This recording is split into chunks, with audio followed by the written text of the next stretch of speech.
هذا ولي العهد الجديد. أنا ما أقول إلا يا جزائريين، أقسم لكم بالله أنكم تتربوا بالدروس الذي لقنها لكم الملك محمد السادس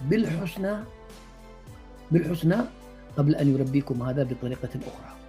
سيربيكم بطريقة ويا ويلكم ويا سويد ليلكم من هذا الولد القادم الأمير ولي العهد.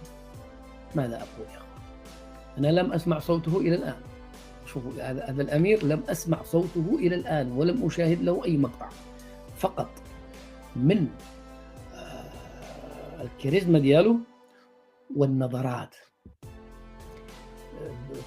تقاسيم الوجه هكذا تنبئ ما شاء الله. يعني بموازين السياسة صقر. يعني هو سيستلم دولة مكتملة، والده يعني بنى دولة كاملة ولن يكون عنده مشكلة في التنمية.